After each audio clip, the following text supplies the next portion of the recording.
just really want to quickly introduce myself and everybody else. I'm Patrick Yurick, one of the owners of Little Fish Comic Book Studio. Alonso, my partner, is over there.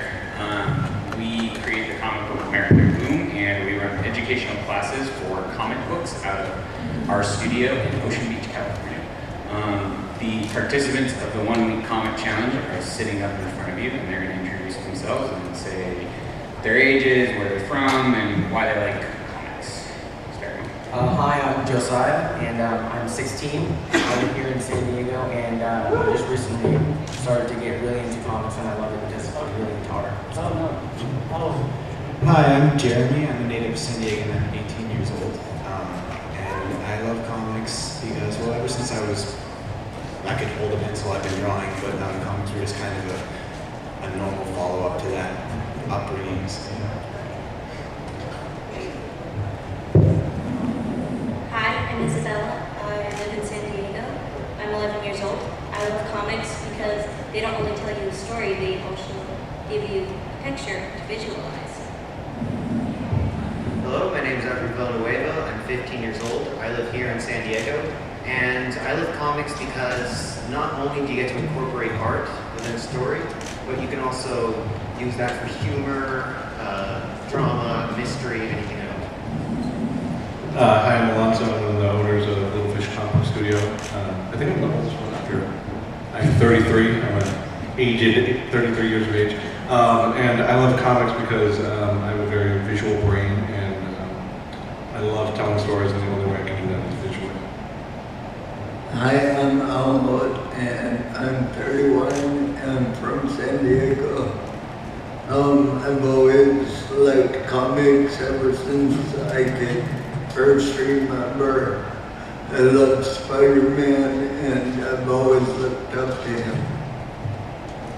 So the 1 week comic challenge is this pretty amazing challenge that we just started this year, and it was kind of a take on the 24-hour comic challenge, but with a bigger project-based twist. So the idea here is that we get 9 students. So these were only 6 of the 9 students. The other students, can you raise your hand who are in here? Who created the comic? They're in the bylaws. They're all here. So. These guys chose the members up here to be the presenters from their groups. They split into 3 small groups to take on a challenge that started Monday morning at 9 a.m. So Monday morning at 9 a.m. we didn't have a comic. We have a printed comic here. You want to hold one of them up?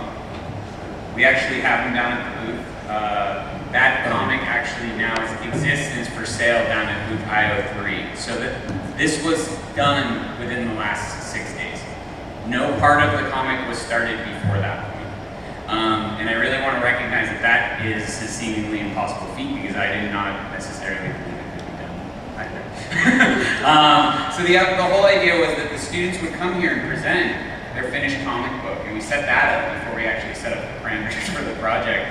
And the idea of the comic is you see this kind of Superman character on the front, and to commemorate the 75th anniversary of Superman, we charged the students with creating a retelling of Superman to fit 2013. So like if superheroes hadn't existed for the last 75 years, what would they look? What would the first one look like now? And from right when they walked in the door, a lot of them didn't know each other. How many of you actually knew each other before you came in?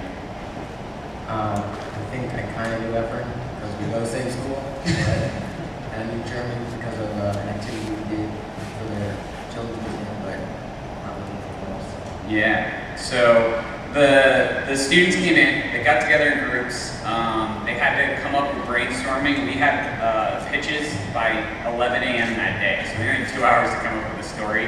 That night's homework was creating the script and doing the thumbnails, which Alonso and I taught them how to do that day. The next day, we had Marvel comic book artist Klaus Jansen come in and work with the students and this was a big deal, because it's not like Alonso and I don't know how to make comics, but we really wanted somebody, Most of the time. Yeah, we really wanted somebody who had that legitimacy that extends back like into the amazingness of comic book history. And Klaus Jansen is definitely the person who whose hand reaches back.